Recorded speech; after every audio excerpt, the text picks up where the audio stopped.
Somalia-Turkish relations. In addition to our common beliefs and religion, we have emerged historical background since their enforcement of the Somali people during Ottoman heritage against the Portuguese colonialists.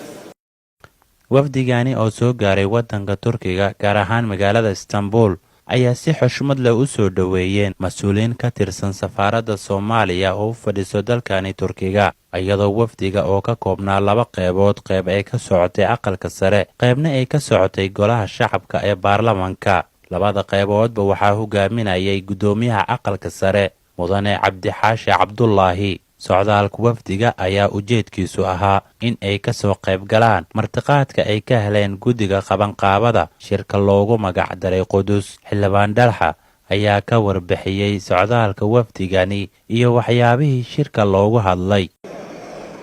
Bismillah, marka ugu horeysa Joker sidii ka soo qayb galkayna markii horeba uu ahaa ee gudoomiyaha mudane Cabdixaashi uu iyadoo noo hogaaminaya ayaa shirweynihii waxaan ooga soo qayb galnay si buuxda oo kelimadii wafdiga uu halkaa uu ka jeediyey gudoomiye Cabdixaashi Cabdullaahi isagoo isku matalaya labadii gole ama labadii aqal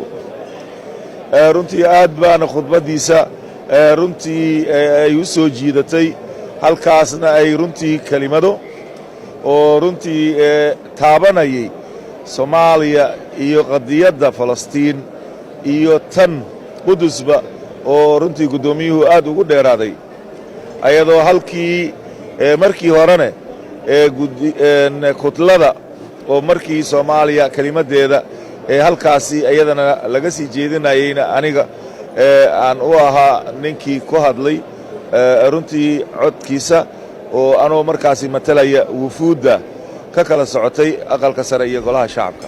Cabduqaadir Joker raadiyaha TV-ga qaranka Soomaaliyeed waddanka Turkiga magaalada Istanbul.